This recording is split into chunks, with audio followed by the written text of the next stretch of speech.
together with the Biden-Harris administration, will continue to increase economic opportunity in every zip code and deliver for working families. Vice Chair Luke. Thank you, Chair Aguilar. Donald Trump campaigned on overturning Roe versus Wade. Trump then appointed extreme MAGA justices who lied to the Senate and then proceeded to overturn Roe versus Wade. And then Trump bragged about overturning Roe versus Wade. Now Trump is trying to run away from that, but he can't. Why? Because in fact, Roe versus Wade was overturned. That's a thing. That's a fact. And millions of women have now lost rights. We also know that with Project 2025, this creepy document written by Trump's closest advisors and confidants, that they want to ban abortion nationwide. Project 2025 also wants to eliminate the Department of Education, and it wants to eliminate the National Weather Service. I mean, you're not going to get accurate weather forecasts anymore. You're just going to get stupid weather forecasts. I mean, this document is creepy. It's a takeover of the American form of government, and it's a collection of extreme MAGA ideas that's going to ruin our way of life. That is what is at stake this November. Questions? Nicole? Thank you so much. Congressman Cohen earlier told a couple of us outside of the DCCC that, you know, it's not even an issue of Democrats being on the same page. They're not even in the same book. So these discussions that you're having, are they constructive or destructive? And as leaders, at what point do you put your foot down and button this up? The president has been clear he's staying in the race. You know, I think anytime we can gather together as members and House leadership can hear from the members, I think it's constructive. It always is. I learn more from my House Democratic colleagues each and every day about their values, about their districts, and that's what this has been about. This has not been an exercise to hear each other talk. This has been an exercise to genuinely listen to people and to bring a perspective to the table, but to listen to each other and to have that grace that goes along with that. So that's what this has been about. Every conversation we have had has been helpful. Our job is leaders, the vice chair and I, and everyone in the caucus, is to take this in and to help in any way we can Leader Jeffries guide this caucus. That's what our efforts have been about, and that's what our efforts will continue to be about, from whether that was discussions about vacating the chair to the debt crisis that Republicans started. Time and time again, we have been focused on listening to our members, and that's what we have done over the past week and a half. Rebecca? No? Martha? Hi, this is Martha from Linsey Davis. You have clear that you need to go forward, but what's the strategy that you are willing to implement, or the changes that you are willing to make in order to convince your own people and also the American citizens that Biden is your best candidate? Some of that is, campaign strategies and tactics. What House Democratic Caucus leadership is asking their members to do, our members, is to talk about the importance of preventing Donald Trump from ever setting foot in the White House. I don't want Donald Trump on the public tour of the White House. Many of us served when Donald Trump was here. We know the chaos that reigns from that, and we know what we have been able to do together. The Biden-Harris administration, 15 million jobs created, getting us through the pandemic, shots in arms, money in people's pockets, bipartisan infrastructure bill. These are things that we can do together, and that's what we have been focused on. While we chart this path ahead, while the politics of the day continues on to November, House Democrats are very confident in the agenda that we have been a part of for the past few years, and now it's implementing that agenda. Thank you. Chad? Thank you so much. You say you are clear-eyed when it comes to making sure that Donald Trump is not in the White House, and that's consistent with all Democrats. But it doesn't seem that everyone is clear-eyed about the future of this president. Can you address and characterize what those concerns are and attribute how you do get everybody on the same page? Our caucus meeting today was about listening to members. There was no instruction to get on the same page. We were talking about the importance, the twin goals that we have: preventing Donald Trump from ever setting foot in the White House and getting 218 votes for Hakeem Jeffries on January 3rd. That is the focus of House Democrats. You have heard us say before that unity is something that is so helpful to us. Unanimity is not the same as unity. House Democrats bring different thoughts and ideas and viewpoints each and every day to this House chamber. We learn from that. We accept that. We accept each member's perspective. And our focus is to be unified. And we're unified that Donald Trump cannot win. And we are unified that Hakeem Jeffries needs to be Speaker to help the American public. Like it's more about Trump and not so much about Biden. Isn't that the issue here? That you guys are talking consistently about former President Trump and not advocating for President Biden, saying he's the guy who has to beat Donald Trump. Right now, President Biden is the nominee, and we support the Democratic nominee that will beat Donald Trump. That is a fact. That is where we are. And preventing Donald Trump from a disastrous reign where he can level Project 2025, where he can deport kids from families, rip families apart. That's what we want to prevent here. And that is the focus, in addition to ensuring that Hakeem Jeffries is a speaker. Nick. There's a number of Democrats in the party who want President Biden to come to speak to the caucus directly to put their concerns at rest. Should President Biden come and address the caucus? That's up to the president and his team. I can't speak to that. Our job today was to convene the House Democratic Caucus to hear different viewpoints, different ideas, and to be unified behind that message of ensuring that we do everything we can to win this November. The Robert Hur report, the Republicans have continually asked for the audio of this report to be released because they want to make sure that the president presented himself in a coherent manner, and Democrats have said that this was conspiracy theory because he obviously, as far as we were concerned, that he did present himself in a coherent way. What are your thoughts on that now, considering what you've seen with the debate and the subsequent fallout? I'll defer to the vice chair here too, but this is very clear. Republicans campaigned and have promised to impeach Joe Biden.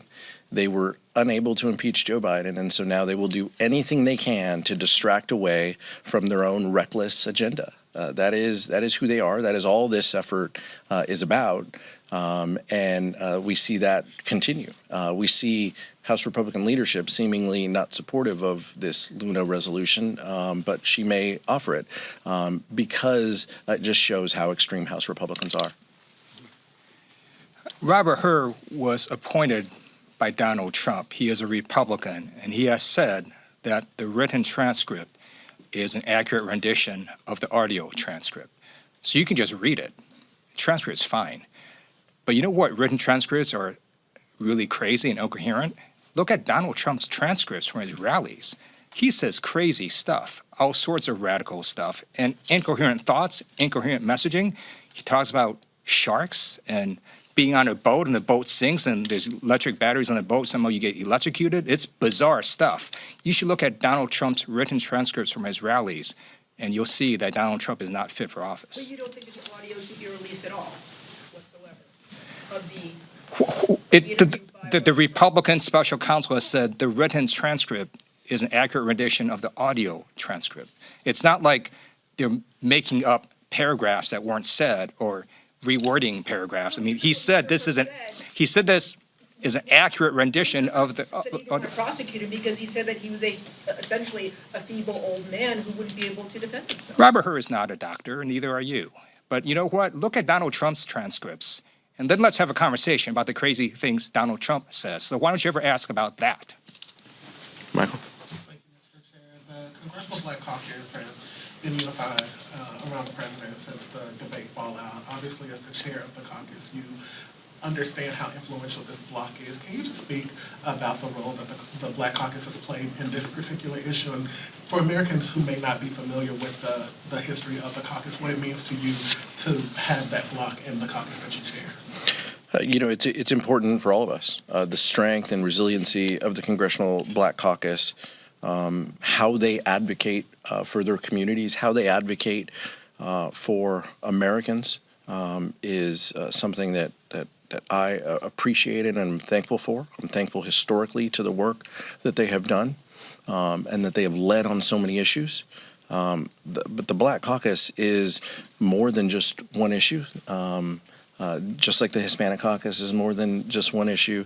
These are individuals who have built tenure in this dome, advocating for working families and advocating for the rights and the struggles of people who have been marginalized in their communities. And so when they speak, the House Democratic Caucus listens. I listen. The vice chair listens. The leadership team listens. We listen to every member, though, and I'll tell you, we had members from every single caucus imaginable speak to us today, and each of us have had conversations with dozens and dozens of members across the political spectrum to better understand their districts, to better understand where they are, to better understand the struggles of people in their communities and what they face, and we're going to continue to do that along the way.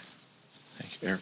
Is the door now closed for swapping Biden at the top of the ticket? Is that conversation ended? I've told you that I'm supporting the Democratic ticket. The Biden-Harris administration has been phenomenal to work with for those of us who have been privileged enough to serve under multiple presidencies. The work that they have done and continue to do to put working families first above special interests has been amazing, and we look forward to continuing that work. Go ahead. Oh, thank you, Congressman. In President Biden's letter to your caucus on Monday, he wrote that Democrats would be the ones to bring real Supreme Court reform if they win in November. Now, any reforms to the court would have to go through Congress. What reforms will Democrats bring to the Supreme Court if they win in November? And secondly, on Project 2025, if Trump wins, do you think that the Biden administration is doing enough to protect progressive regulations from being overturned by a Trump administration, according to Project 2025's plans, as you've said? And if not, what do they need to be doing? Well, we hope Donald Trump never gets close to the White House again, so that when it comes to plans and getting in place, our plan is to win and to prevent Donald Trump from ever setting foot in the White House, to carry on Project 2025, which would mean a national abortion ban and defunding the FBI and ending marriage equality. The list goes on and on.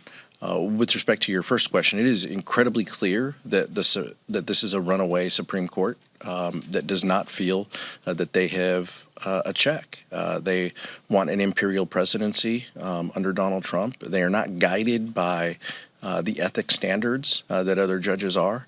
I think we can start there. That has been a discussion among both sides of the Capitol dome. Let's start there. And if there are other reforms that are worthy of consideration, we should debate them as we debate a variety of issues when it comes to keeping government safe and ensuring that we have a functioning democracy.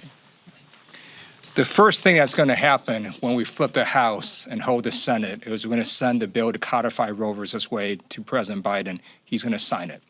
That's the difference. That's what's at stake this election. Donald Trump would veto such a bill because Donald Trump caused Roe versus Wade to be overturned. We're also going to fix what the Supreme Court did when they overruled precedent for no good reason in what was known as Chevron case. The Supreme Court has now essentially said that, hey, judges are better than the technical experts at agencies in looking at congressional statutes. Well, guess what? Supreme Court Justice Neil Gorsuch wrote an entire opinion where he confused laughing gas with another kind of gas. No, judges are not better than technical experts at federal agencies. Who do these justices think they are? Do they really know biology and science and chemistry and all the things that experts need to know? No, they do not. This was a power grab for the conservative Supreme Court, and we're going to fix that if we flip the House, hold the Senate, and we keep Donald Trump out of the White House. You support expanding the court? Scott. Thank you, Mr. Aguilar. What do constituents in your district say? What have you heard in phone calls to your office, emails, personal conversations? People in San Bernardino and Redlands and those communities that you represent, what have you heard? Do they want President Biden to stay on the ticket, or do they want somebody else? Thanks for name checking the hometowns. Always appreciate it. Look, I mean, I think by and large, what you have heard me communicate is not only as a leadership member within the caucus, but as someone from those communities, from San Bernardino County. We also have the benefit, the vice chair and I, of being from California.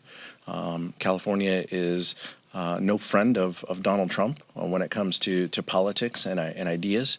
I benefit from having independents, we call them declined to state voters in California, who register. It's the fastest growing political party in the state is declined to state.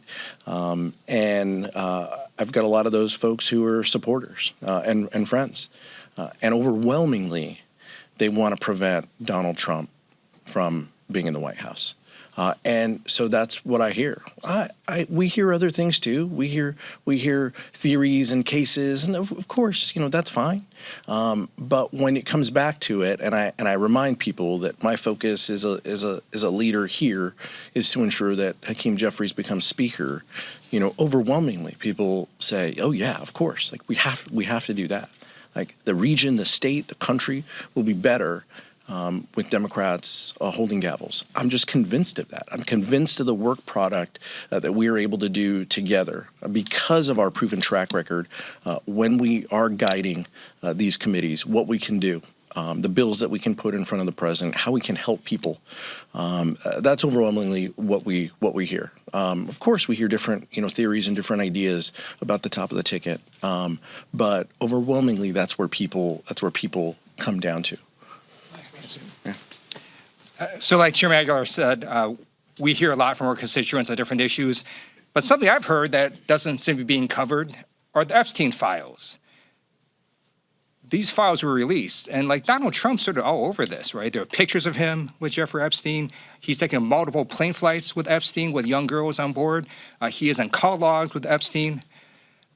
One of the highest trending hashtags on Twitter right now is about Trump and Epstein. I'm not going to repeat the hashtag because we're in a dignified setting.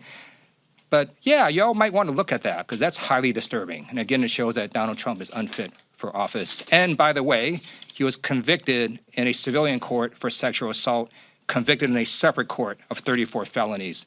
Donald Trump should drop out of the race. Nicole with Rolling Stone. Chairman, you've spoken at length about the need to not only flip the House, but secure the speakership for Representative Jeffries. What do you say to candidates in vulnerable districts, in close races, who are concerned that these issues with Biden's health, with his ability to withstand the rigors of the campaign, may depress voter turnout and not only harm the general election, but Democrats' ability to maintain control in the Senate and flip the House?